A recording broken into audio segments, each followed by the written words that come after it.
Did you know that around 90% of recruiters and hiring managers check LinkedIn profiles of the candidates before choosing the desired one? LinkedIn is such a huge platform, guys, and everyone there is looking for the next best opportunity, and every profile is aimed at bringing a difference and impressing the other person.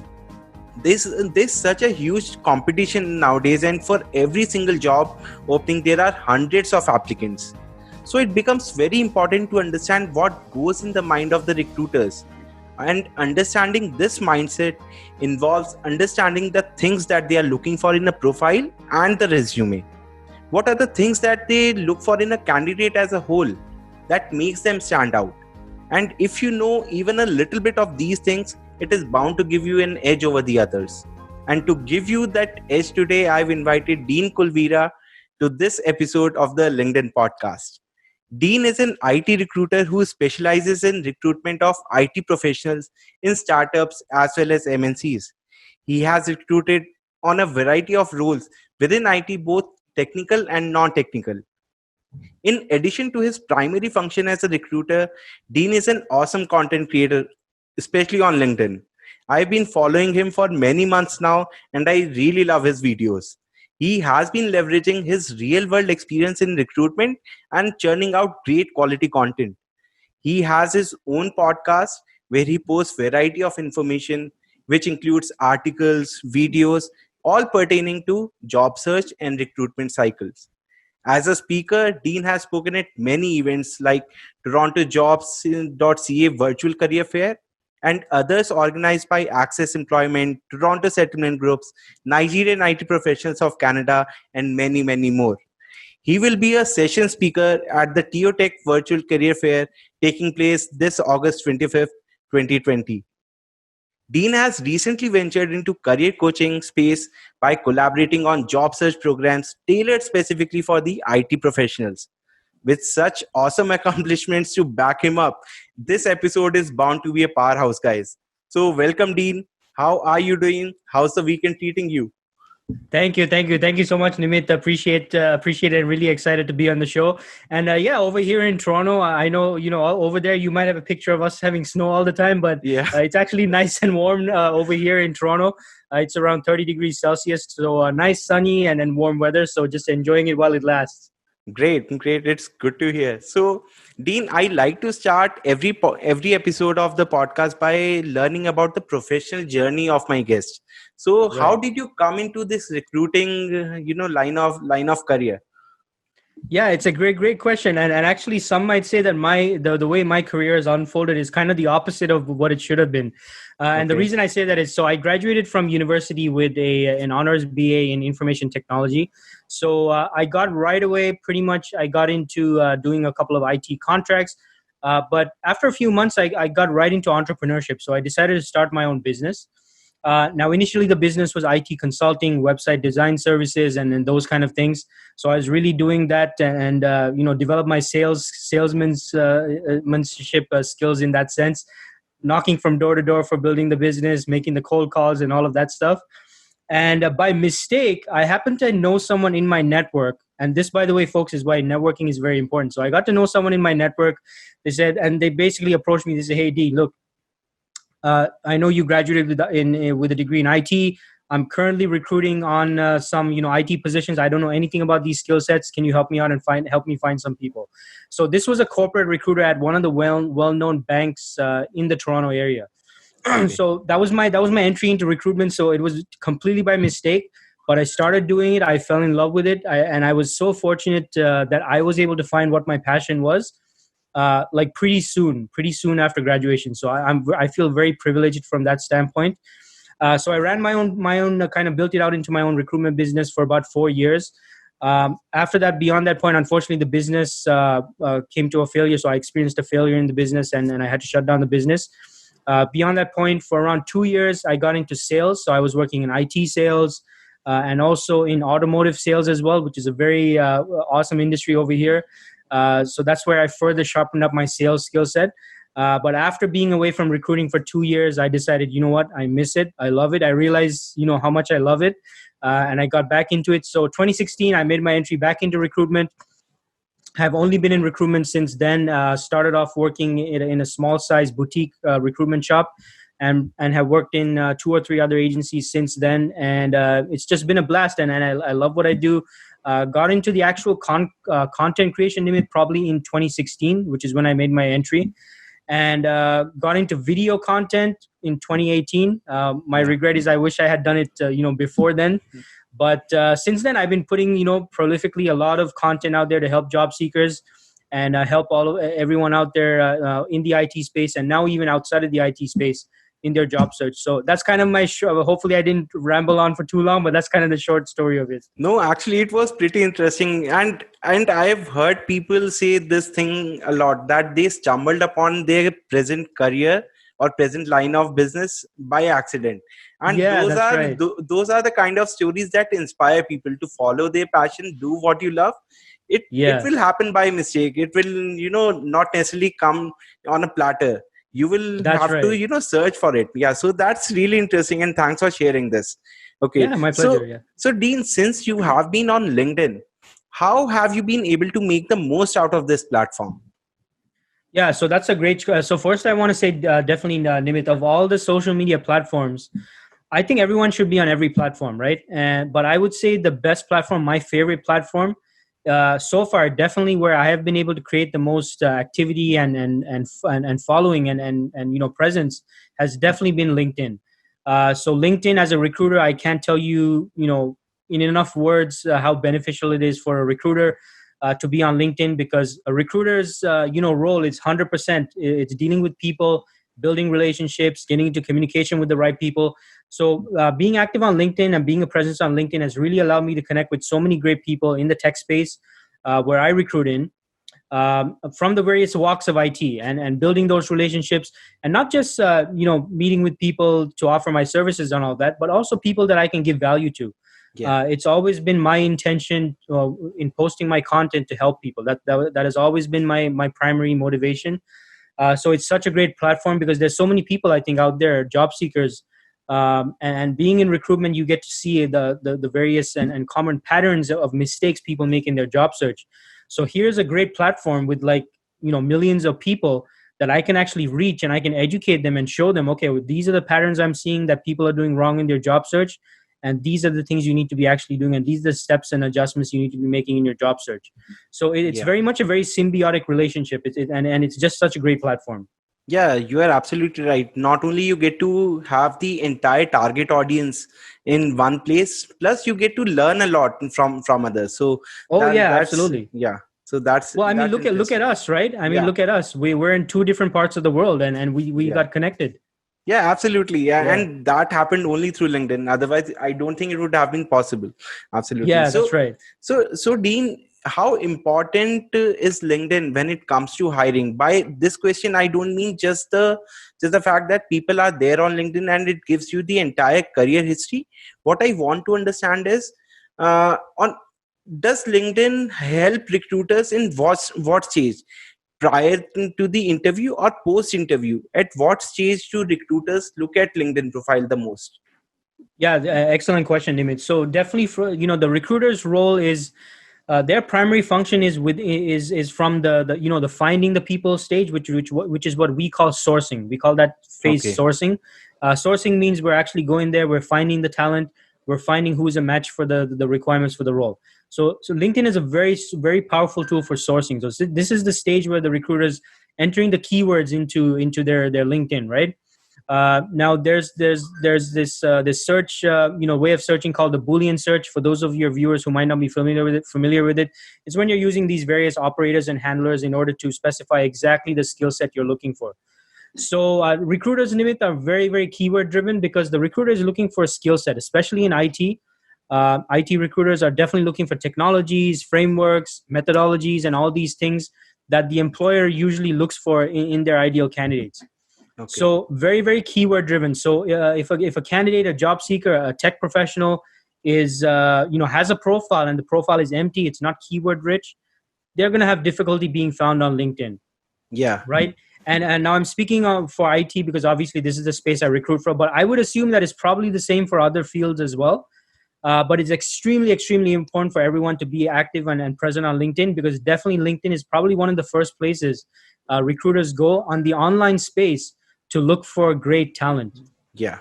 All right. So guys, make sure that you have all those, important keywords in your headline, in your entire profile. As Dean mentioned, that recruiters search using keywords, using technology or the technical keywords in your space. So make sure you include those. All right. That's a really good advice, Dean. So what exactly, or what are the key things that the hiring managers look for in a candidate's profile on LinkedIn? Yeah. So from the hiring manager's perspective, Nimit, what they're usually looking for is, I would say, I mean, there's so many factors, but if I had to narrow it down and really simplify it, and don't think that these are the only things that matter, but if I could simplify it to two main things. First thing is definitely technical fit. They're looking for the technical skill set, the technical experience, professional experience, previous experience from previous projects, all of that stuff. Second thing they're definitely looking for is team and company culture fit. Okay. So it's one thing for someone to be able to do the job, and yeah, that's great. They have the skill set, the knowledge, the experience, and all of that. Second factor is, are they going to fit into the team? Are they going to fit into the company culture? Are they going to fit into our philosophy, our way of doing things? Certain types of personalities, might not fit in certain types of company cultures, Yeah. and vice versa. So I would say at a high level, these are two very important components. And it's really what makes a candidates appear, to be very, attractive and feasible, and the right position, right people for the role. Okay. All right. Yeah. So Dean, the next question would be related to from the candidate's perspective. So, for example, if a person is supposed to have a call from the interviewer, okay, Mhm. from the HR person. So, how does the candidate prepare for that, and how should the candidate prepare before the interview? These are two different things, right? Yeah, absolutely. So, and it's such a great question, Nimit, because this is surprisingly one of those parts that a lot of candidates might fail to do or execute effectively. A lot of people, especially when people know it's an HR call, or maybe a phone call with a recruiter or corporate recruiter or HR person, they might think, okay, you know what, it's just HR, it's just a recruiter, I can just take it easy, I don't need to worry too much. But no, keep in mind, folks, when you're having on the phone call with the recruiter, whether it's a recruitment agency or whether it's a corporate recruiter, or if it's even HR, this is the phone call that will determine if there will be any further conversations. So Yeah. do not underestimate the importance of this initial phone call, even if it's with the HR or with the corporate recruiter. So do your due diligence. If it's with the corporate HR or HR manager directly with the company, do your research on the company. They will definitely be asking you what you have done, what you know about their organization, what you know about their company, and connecting that with your career goals. Well, okay, great. You know about our company, but how do we fit into what you want to do from a career standpoint, Yeah. and vice versa as well? How is this a good mutual fit? So definitely do your preparation. Research the company. Definitely research who your phone call or your first meeting is going to be with the HR, and be able to properly and effectively articulate your resume. They're definitely going to be having you run them through your resume. So Okay. be able to explain that. Another grave mistake people do at the first stage is they think the resume is going to do all the work, Yeah. but that's not the case. The resume, folks, for all the viewers, even the best resume in the world, even if it's a gold Olympic winning resume, all it's going to do, it's going to get you the phone call, but it's not going to get you the job. So it's up to you to still sell the employer, the recruiter, the hiring manager, the HR person on your value as a candidate. That's entirely up to you. Okay. And Dean, what about preparation before the interview, after you have been selected for the interview process? How to prepare for the interview? Yeah, exactly. Yeah, sorry, I forgot to mention that part. No That's problem. extremely Yeah. important. But for the interview itself, so on the initial phone call, if you're a job seeker, if you're a candidate, you need to be further investigating what the real requirements, the nuts and the bolts are of the position. Do not assume the job description tells the full story.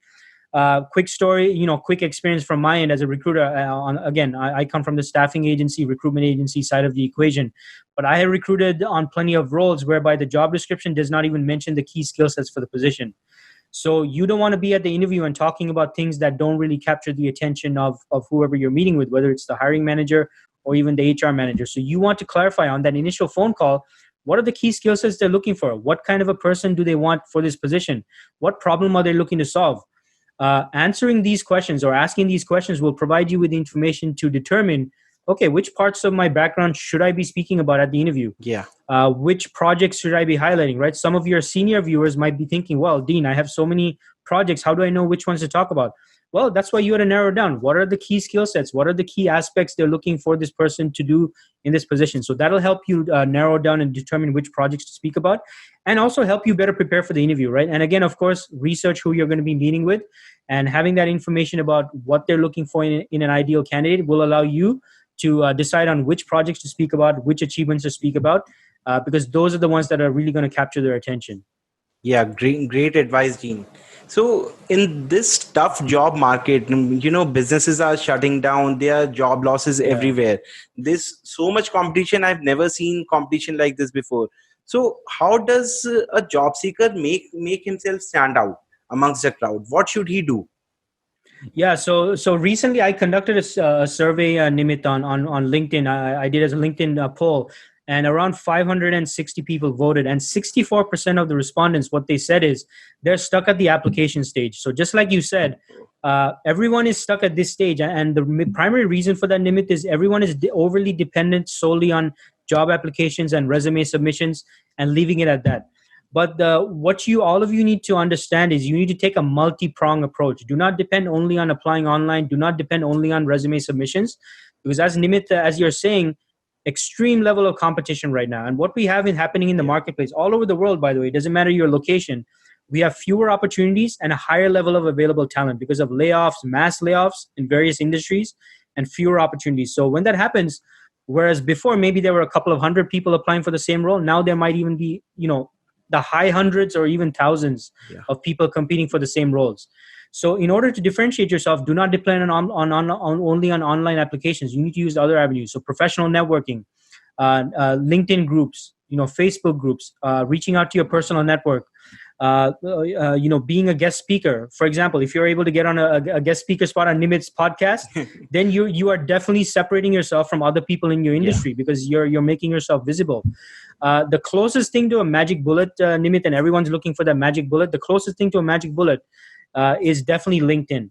If you're able to establish yourself as an expert in your space, as a thought leader, as someone who's constantly present, being invited to speaking events, being invited to podcasts, speaking at seminars and webinars and all these things, that is that puts you on such a whole different level. Like it's remarkable. So use every avenue available to you, folks. Those of you listening, don't depend only on the online applications, and establish yourself as a strong presence on LinkedIn. Especially now is the best time to establish yourself on LinkedIn before it becomes overcrowded and overused. Yeah. So just to summarize, be visible in each and every space wherever you can. Make yourself visible to the recruiter, to the companies. As Dean rightly said, use groups, LinkedIn groups, Facebook groups. Be present everywhere. Do not just rely on the resume and the applications. So yeah, that's a great advice, Dean. And Nimit, if I can add one more thing to that, because I know I mentioned LinkedIn groups and Facebook groups. That does not mean, folks, you don't go and approach people and ask for jobs. That's not the right approach. Networking means you need to you have to establish yourself again as a thought leader and as an expert in your space. So engage with people, have conversations about your industry, about your field, your domain. That's how other people get to know who you are, instead of you saying, I'm looking for a job. Now, when you're talking about your expertise, they know you're an expert. So use that approach. Okay, great. So post content related to your industry, which relates to your target audience, and your target audience can be recruiters also who are hiring in that particular domain. All right. So Dean, you mentioned that there are industries which are not doing so good right now, but are there any industries or job sectors which are doing good and which are hiring more? Absolutely, 100%, Nimit, and this is where, look, myself, Nimit, I avoid the news. I know I don't watch the news because I stay away from negativity and all of that kind of stuff. I don't encourage avoiding the news 100% like I do, but I usually have very specific channels I use for seeing what's going on out there. For me, specifically in the tech space, that's all I pretty much follow. But for those of you, if you are watching the news, don't just sit there and just soak in the negativity. Look at the news for the information. What's going on in the industry? Where is there visible increase in demand? The platform that Nimit and I are on right now, Zoom, has experienced explosive growth. Yeah. After this COVID-19, right? So you need to look which parts of the industry, which parts of the job market are experiencing an increase in demand, because increases in demands actually also creates problems for the organizations because they can't keep up with volume. There might be infrastructural issues, logistical issues, which again create job opportunities within those organizations and within those spaces. So right now, I mean, again, anything to do with remote, anything that supports remote work, because a lot of companies have remote employees right now or making that transformation. Huge opportunity in those places, right? IT infrastructure, Yeah. also working from home creates security issues. So cybersecurity, there's huge opportunities in there. E-learning, logistics, like there's so many different areas and so many different fields. So as you're out there, folks, watching the news, or even when you're out and about as a consumer, see where the demand is. See where the demand is, because chances are that's where all the opportunities are going to be. Yeah, absolutely. And since this lockdown or this pandemic started, I have also seen in my field digital marketing opportunities Oh have yeah, come up like anything, because absolutely. Yeah. every company has to go digital. So, guys, as Yes. Dean said, look for the trends, look where the positivity is lying, where the industry is moving. So, apply for that. If you have to make a career transition, do that. Learn a Yeah. skill and make the change. Yeah. That's right. That's right. Yeah. So, Dean, we all know that for every job position that we apply to on LinkedIn or anywhere, we have to tailor our resume according to the job description. Hmm. People know this thing, but they don't know what is the best way to do that. Can you share some tips on this, please? Yeah, sure. So as mentioned before, Nimit, and also for the viewers, obviously, recruiters are very, very much keyword driven. So there's no really easy way out of it. If all you have in front of you is a job description, you might have to go with the primary keywords mentioned in the job description, right? So this is the case where maybe you're applying for a job directly, right? You're applying for a job online. You saw a posting. Unfortunately, all you really have to go by at this point is the job description. So Yeah. cater the resume, highlight those necessary keywords as much as possible. In addition to that, what you can do is you can do some market research. Maybe there might be some news about the company and something that occurred, and you can make that connection between, okay, that occurrence and maybe this is why they're hiring for this role. If you can make that connection, you can also speak to those parts of your problem solving ability as a candidate. Okay. Now, if you're able to speak with someone, if you're being represented by a recruiter at a recruitment agency, then you need to have a conversation with them about what are the key skill sets they're looking for in a candidate for the role.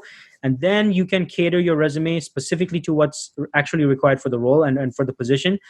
Usually over here, I don't know how it works, over there in India, Nimit, but not all recruiters work the same way over here either. Yeah. But a lot of recruiters will guide the candidates as to, okay, Dean, this role, the key skill sets are XYZ. So please highlight those aspects on your resume before we present to the client. So if you can have those conversations, and you need to ask these questions, folks. Don't just sit there and just submit your resume. If you get into conversation with someone, you have to be able to ask them the questions so you have a best chance of getting your resume to capture the hiring manager's attention.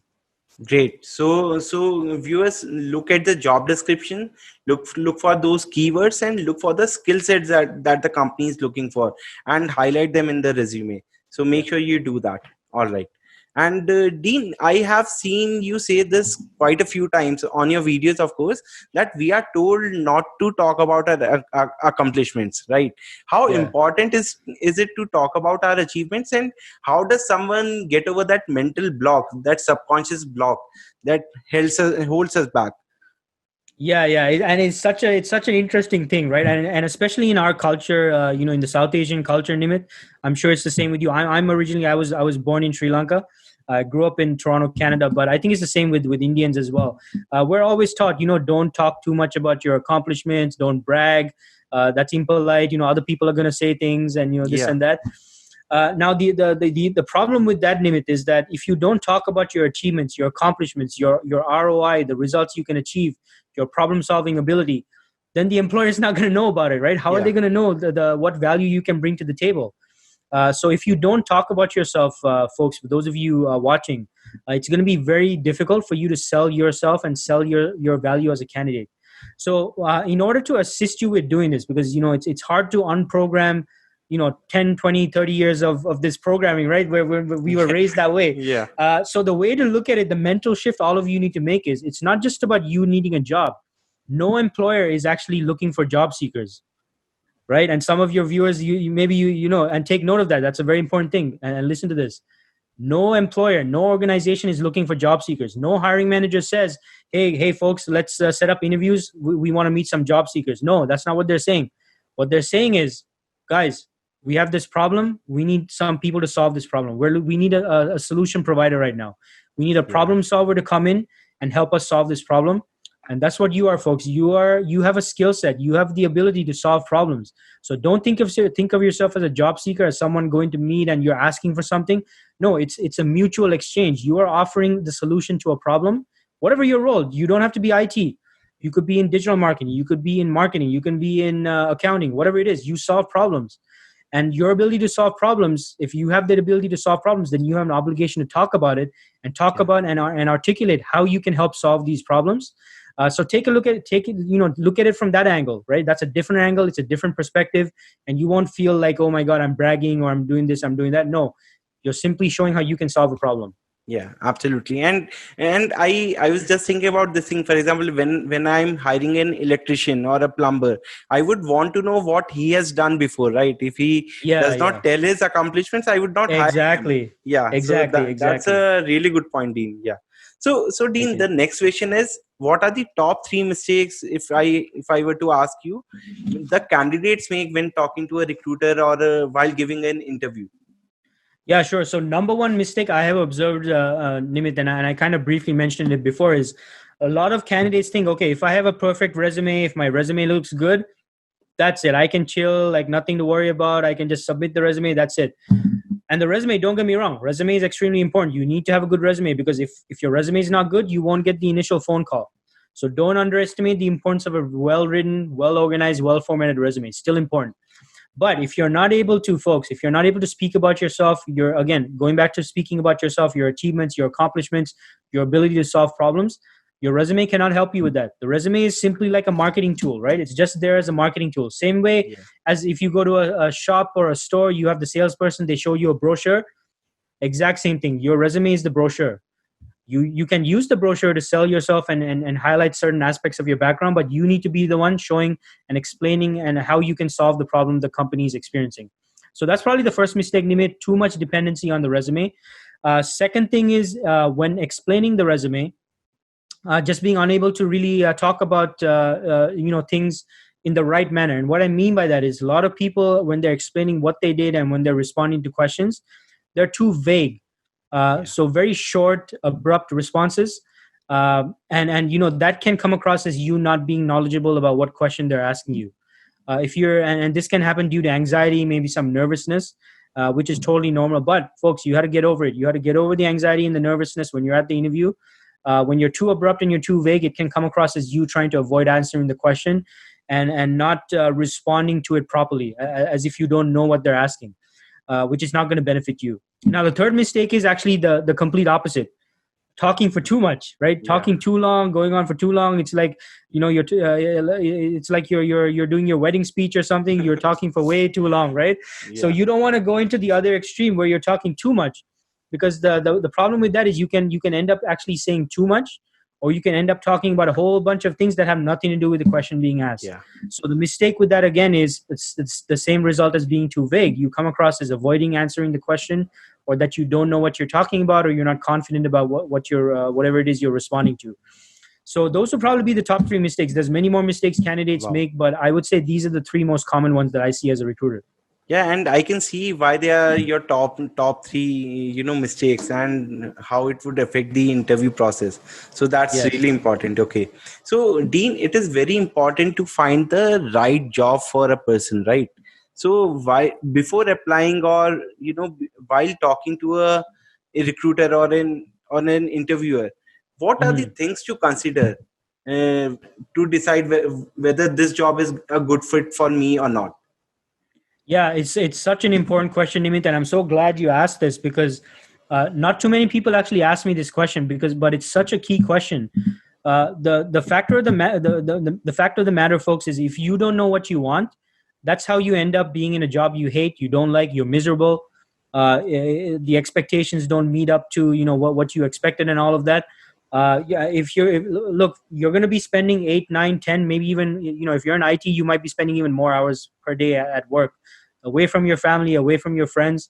So if you're going to be spending like 8+ hours a day somewhere, you need to put the time and the effort into figuring out what it is you want. So Yeah. map out your long-term career goals, your short-term career goals, your long-term career goals. What do you want? Where do you see yourself 5 years, 10 years, 15, 20, even 30, 40, 50 years from now?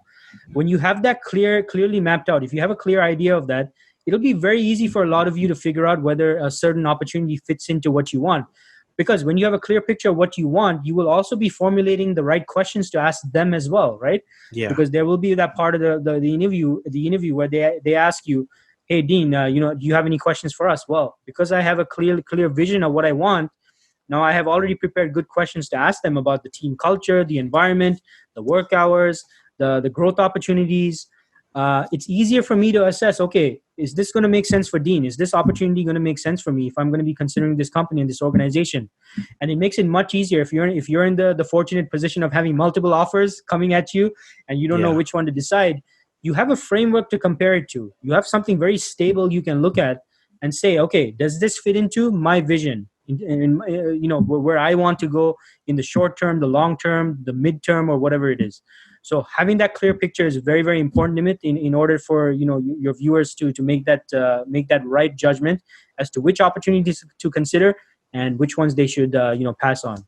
Yeah, so whenever I've given any interview, recruiters have asked me this thing: where do you see yourself in 5 years? So you Yes, have to yes. ask yourself this first. Then only Yes, you'll be yes. able to make a good judgment. So that's right. Yeah. All right. So Dean, how do you see LinkedIn changing in the coming years? Right now, it's a very important hiring platform. Do you think it will get bigger than this? Can it get bigger than this?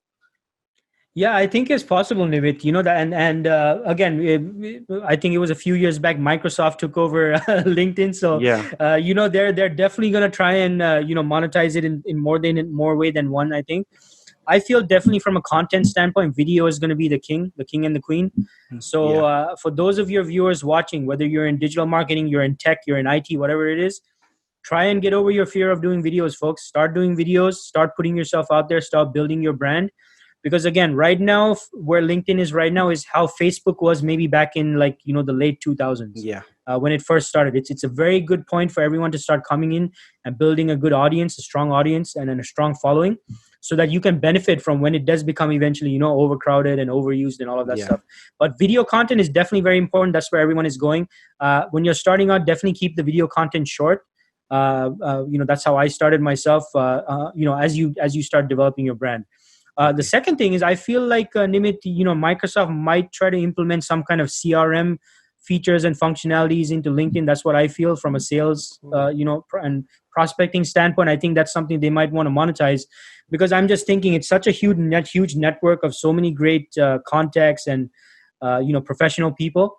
I think they might try and figure out if there's something they can do with that end. So I mean, Okay. those would probably be my two things that I'm kind of seeing on LinkedIn. All right. Yeah. Through Sales Navigator, I can see how CRM can be integrated. Perfect. Yeah. Yeah. Yes. So, Dean, one question which I just now thought of. We hear a lot of things that, jobs. Majority of the jobs are filled through referrals, right? Mhm. So, how does one use LinkedIn to get a referral?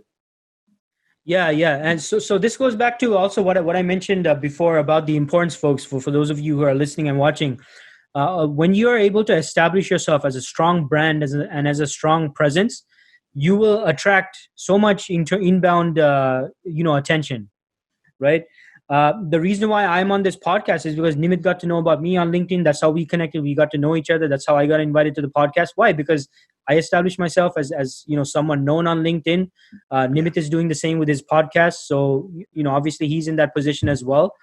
That's always the best position to be in, where you're like a flame, and the moths, the insects, the moths. Yeah. No, I'm not saying that everyone's insects or anything, Yeah. but you get my metaphor, right? Yeah. So Yeah. that's the position you need to be, and the other thing is, when you're providing content, you're providing things of value, you're providing information of value, then people already know you know your stuff and you're an expert. Whereas if you're just doing a cold referral, you're going in, you're saying, hey, can you introduce me to so and so, or I'm a business analyst, I'm looking for such and such position, not as effective, because they can't confidently refer you because they don't know anything about you. All you have is what you're saying. when you're able to demonstrate, and really share value, and show your expertise, then they feel more confident, right? Then they know, okay, this guy knows his stuff, or this gal knows her stuff. I can definitely, I'd definitely like to get into a conversation and see if they'd be interested in working for us, or I can introduce them to so and so or such and such organization. So establishing yourself as a strong presence on LinkedIn, I would say, Nimit, is probably one of the most strongest ways you can get great referrals. And just during COVID itself, companies and these things, people, layoffs and all these things, I'm still every week getting offers for interviews and referrals because I'm so visible on LinkedIn myself. Yes. And again, I'm not saying that to brag or anything. All of you, there's no reason why all of you should not be in the same position. You need to be visible. You need to be well known. You need to be the expert and the thought leader in your space, so that you're also getting that inbound attention. Absolutely. So Dean, you have given so many valuable advice in this episode. Just to summarize, just to end this episode in a more positive way, can you summarize the entire learning through LinkedIn for job seekers in 3 or 4 points? Yeah, sure, absolutely. So first thing, folks, is if you're going to be on LinkedIn, be a content a content creator. Be a creator of content. That's how you, again, show your value, your expertise, and your value as someone who can help other people, help organizations, whatever it is. So if you're on LinkedIn, if you're not taking advantage of that, then you're not really using LinkedIn to the fullest of its capabilities. So don't have empty profiles. Put some work into your LinkedIn profile. Start posting. If you don't want to do the videos yet, I get that. It took me like 1 or 2 years before I finally started doing videos. Yeah. So do the posts, do the articles, engage with other people's content. That's always great to do. And make full use of the platform. Engage with people, network with people. Be someone others can rely on for good content, good information, and value. And again, if you want to attract the attention of recruiters, make sure it's a keyword-rich profile which attracts the attention of recruiters. And always be open to communication with the right people, and then the people that you will eventually be attracting. The more you're visible, and the more you're posting stuff on LinkedIn. Wow! So create, engage, and communicate. That's the secret recipe of LinkedIn, guys. I like that. Yes, I like that. Yes. Yeah. So thanks a lot, Dean, for doing this episode. I'm sure users or viewers would benefit a lot, and this information would definitely help them in the job search, process of theirs. So yeah. So guys, if you have any questions, you can write your questions in the comments, and I would be pasting the link to Dean's profile on LinkedIn. You can follow him on LinkedIn and definitely try to connect with him. And if you have any questions or advice to us, you can definitely reach out to him also. Thanks a lot, Dean. Thank you for doing this. Absolutely. My pleasure, Nimit. Thanks so much for having me.